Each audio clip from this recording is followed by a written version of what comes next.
Falar sobre geometria molecular, falar da teoria de repulsão dos pares eletrônicos, é fazer uma avaliação ou análise em cima das ligações químicas, especificamente as ligações covalentes. Nós sabemos que os átomos se ligam para buscar o que a gente conhece como estabilidade. E essa existência de ligações, quando existe o que a gente conhece como compartilhamento de elétrons, vai ser diretamente ligado ao assunto que nós vamos trabalhar. As moléculas, quando se organizam, elas assumem determinadas geometrias que muito se assemelham com o seu estudo lá da matemática. E isso nós vamos ter a oportunidade de falar com você ao longo de nossa aula.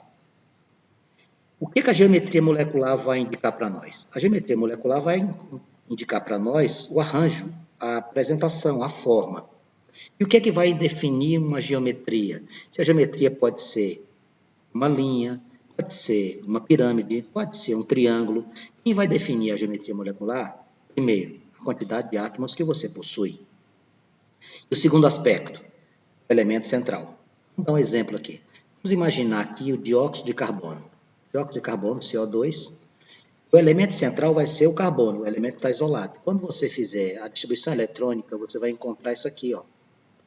4 ligações covalentes para o nosso querido carbono. Eles irão formar uma estrutura linear. Se você der uma olhada, isso aqui formou uma linha. Essa composição é o que eu vou chamar de geometria molecular. Iremos apresentar esta geometria para vocês em casos pormenorizados, com exemplos, para que fique bem claro, para depois que a gente tenha fixado esse assunto, a gente possa partir para a nossa resolução de exercícios. Primeira situação de geometria. Apresento aqui para vocês 2 átomos. Quando nós temos 2 átomos, por exemplo, o átomo A e o átomo X, obrigatoriamente essa geometria vai ser uma geometria na forma de uma linha, geometria linear, com formação de 180 graus. Veja os exemplos que eu coloquei para você. Ácido clorídrico é o hidrogênio ligado com o cloro, linear. Ácido bromídrico é o hidrogênio ligado com o bromo, também linear. Gás oxigênio é o oxigênio ligado com ele mesmo, linear. Gás cloro é o cloro ligado com ele mesmo. Alguém pode perguntar, por que você colocou 2 valências no oxigênio e uma valência no cloro? Porque o oxigênio é da família 6A, e a família 6 precisa de 2 valências, fazer o compartilhamento de 2 elétrons, enquanto que o cloro, família 7A, dos halogênios, basta 1. Então, primeira geometria, não esqueça, em todas as estruturas que existirem apenas 2 átomos na molécula, será sempre linear. Segunda situação de geometria linear. Se eu tiver 3 átomos, também pode acontecer uma geometria linear. Banks, por que você disse que pode? Porque existe uma condição pré-estabelecida. Só existirá geometria linear para 3 átomos se o elemento central não tiver sobra de elétrons. Como assim, Banks? O exemplo que eu acabei de citar para você.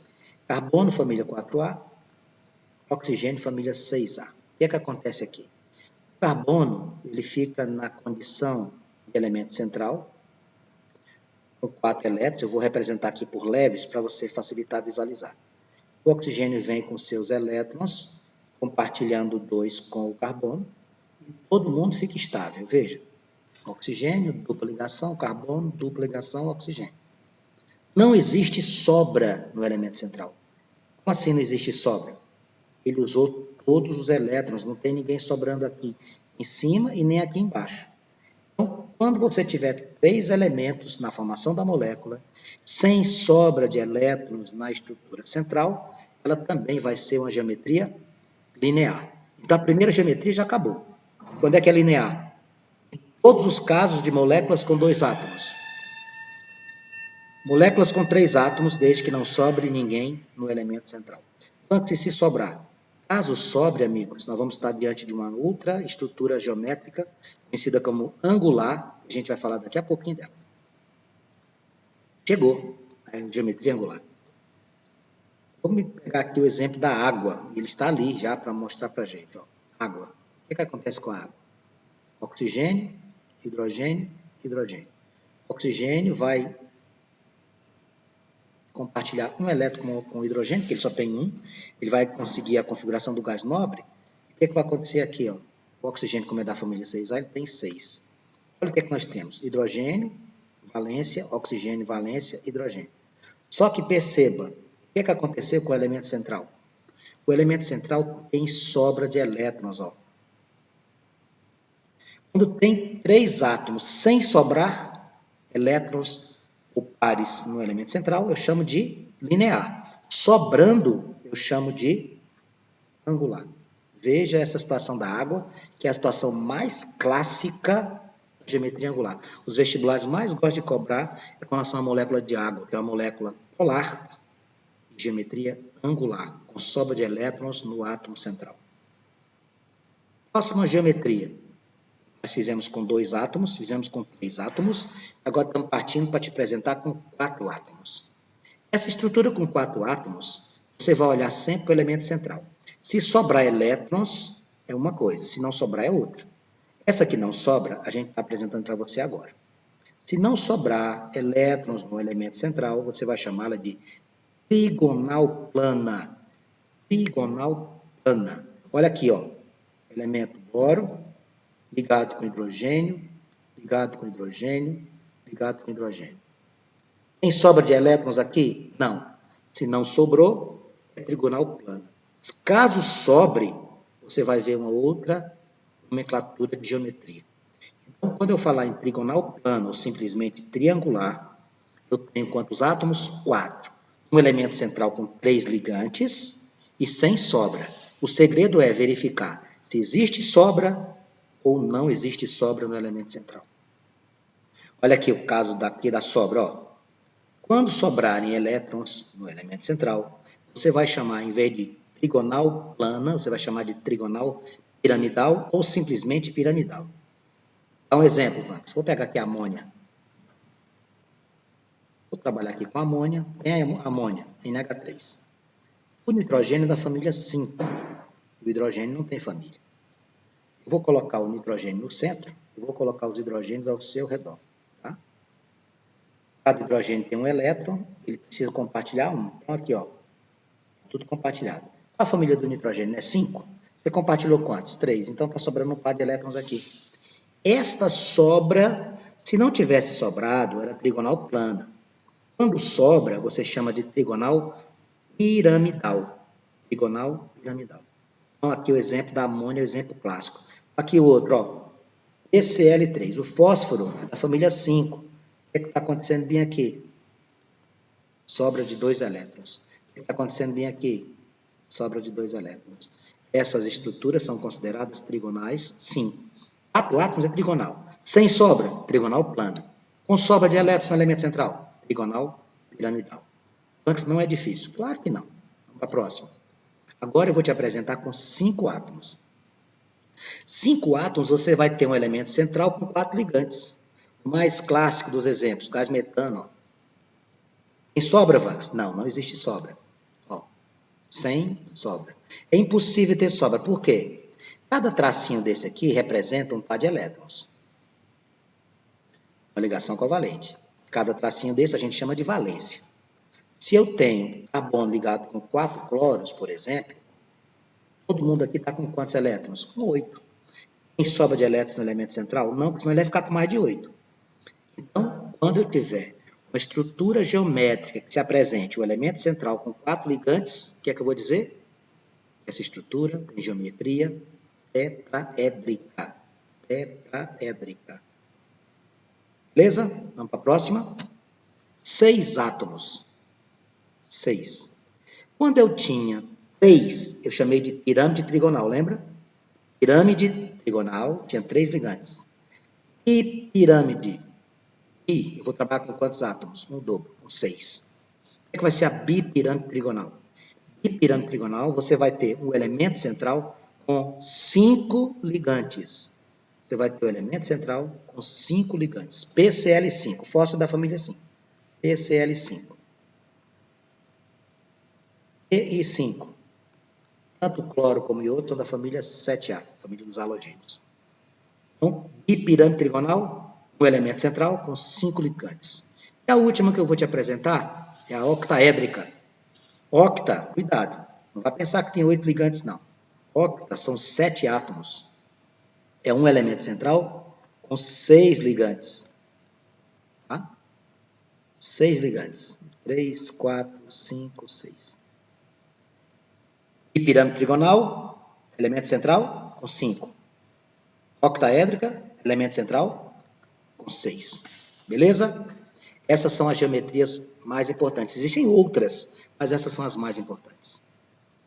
Bom, além de conhecermos a geometria, é necessário que a gente entenda, já que a gente está falando de estrutura geométrica, que elas podem formar ângulos. Aqui nós temos a linear, trigonal plana, tetraédrica, trigonal ou bipiramidal e a octaédrica. Os ângulos são os mais famosos, entre eles são esses que aqui estão. Linear, 180 graus. Trigonal, 120 graus. Tetraédrica, 109,5. Cuidado, não vai pensar aqui 90 não, tá? 109,5. Trigonal ou bipiramidal, 90 e 120, dependendo da estrutura que você está pegando. E octaédrica, 90. Essas são as situações de ângulos. Nós vamos trabalhar isso com mais detalhes a seguir. Polaridade. Existem moléculas polares e moléculas apolares. Essa classificação, amigos, tem a ver com uma propriedade periódica chamada eletronegatividade. Quando a gente estudou tabela periódica, nós aprendemos que eletronegatividade é a tendência de ganhar elétrons. Então, o que vai ser uma molécula polar? É uma molécula polar, muito simples. Se a diferença entre as eletronegatividades não existirem, você vai dizer que essa estrutura é apolar. Se existir diferença de eletronegatividade, você vai chamar essa estrutura de polar. Os 3 aspectos que a gente utiliza são esses. Ó. Ver a diferença de eletronegatividade, ver a geometria que eu acabei de apresentar para você e ver o vetor momento bipolar, essa estrutura que a gente vai apresentar para você agora. Lembre-se, tudo pautado aonde? Na eletronegatividade, que é a tendência dos átomos de ganharem elétrons. Lá na tabela periódica, vamos lembrar, quem tem grande eletronegatividade está do lado direito da tabela e na parte superior. Então, veja só aqui, ó. Quando é que eu sei que a molécula é polar? Quando é apolar? Muito fácil. Veja aqui, ó. Polar. Você vai ter diferente vetor bipolar ou eletronegatividade. Apolar. O que vai acontecer? Serão iguais. Então, um exemplo aqui, ó. Vou colocar alguns exemplos aqui para você, ó. HBrO2. O que você tem aqui? O hidrogênio está ligado com quem? Com o bromo. São iguais ou diferentes? São diferentes. Então, isso aqui é uma molécula polar. O2, o que você tem? Oxigênio ligado com oxigênio. São iguais ou diferentes? São iguais. Molécula apolar. Isso é muito fácil, facílimo. Agora, cuidado que não necessariamente precisa ser igual para ser apolar. Você pode ter estruturas que eu vou te apresentar daqui a pouquinho que sejam apolares com átomos diferentes, como é o caso, por exemplo, do gás metano. Relação entre polaridade e solubilidade. O que é dissolver? Só existe dissolver entre estruturas semelhantes. Como assim, Vanks? Já tentou lavar a mão de graxa com água? A mão toda suja de graxa, você foi tentar limpar só com água. Conseguiu? Não conseguiu. Você tem um prato cheio de gordura de carne, vai lavar só com água. Você consegue? Também não. Por quê? Um composto polar só dissolve outro polar. O apolar só dissolve apolar. Então, o que é que acontece? A gordura, ela é apolar. A água, polar, não dissolve. A graxa é apolar. A água, polar, não dissolve. Semelhante dissolve semelhante. Essa é a regra, tá, amigos? Semelhante dissolve semelhante. É por isso que a gente, quando tem graxa, a gente passar gasolina ou querosene, a gente consegue tirar o excesso da graxa. Consegue. Por quê? Porque as duas são estruturas apolares, hidrocarbonetos. Forças intermoleculares são as forças que sustentam ou que mantêm unidas as moléculas. Cuidado, isso aqui cai muito em prova. Vestibular, no Enem, as provas do Vanks. São as seguintes forças. Primeira, dipolo induzido. Segunda, dipolo permanente. Terceira, ligação de hidrogênio. Tá? Ele usa também os termos forças de Van der Waals, para poder a gente se referir a isso. O que eu tenho que saber inicialmente? Moléculas, você vai olhar para moléculas. Se elas forem apolares, você vai dizer que a força intermolecular é dipolo induzido. Antes, me dá um exemplo. Claro, olha aqui. Gás nitrogênio. Aqui você tem o N ligado com o N. Qual é a força que liga essa molécula? Dipolo induzido. Por quê? Porque porque essa molécula bem aqui é apolar. Quando é que é apolar? Quando a diferença de eletronegatividade é zero, não existe diferença, os dois átomos são iguais. Quando é que vai ser dipolo permanente? Ou dipolo, dipolo? Vou usar essa palavra repetida, tá? Dipolo, dipolo. Dipolo permanente ou dipolo, dipolo é quando as moléculas forem polares. Por exemplo, ó, hidrogênio ligado com cloro. São iguais ou diferentes? São diferentes. Moléculas do quê? Polares. Como é o nome disso aqui? Dipolo permanente. Então, para você fazer a classificação das forças, é necessário que você visualize as moléculas. Moléculas apolares, você vai chamar de dipolo induzido. Moléculas polares, você vai chamar de dipolo, dipolo ou dipolo permanente. E a terceira e a mais forte, que é a ligação de hidrogênio, também chamada de ponte. Você pode chamar isso aqui também de ponte de hidrogênio. O que é isso aqui? É o flúor ligado o hidrogênio ligado a flúor, o hidrogênio ligado a nitrogênio ou nitrogênio ligado a oxigênio. 3 exemplos de ligação de hidrogênio. HF, NH3, H2O. O que nós temos no primeiro exemplo? O hidrogênio está com flúor. No segundo exemplo, o nitrogênio está com hidrogênio. Terceiro exemplo, o hidrogênio está com oxigênio. Estas são as 3 forças intermoleculares. Vamos repetir. Quando é que eu estou diante de uma força dipolo induzido? Quando as moléculas forem apolares. Quando é que uma molécula é apolar? Quando não existir diferença de negatividade. Traduza isso. 2 átomos iguais. Quando é que é dipolo ou dipolo permanente? Quando as moléculas forem polares. Quando é que a molécula é polar? Quando existir diferença de eletronegatividade. Moléculas com átomos diferentes. Quando é que a ligação é ponte de hidrogênio ou simplesmente ligação de hidrogênio? Alerto, é a mais forte.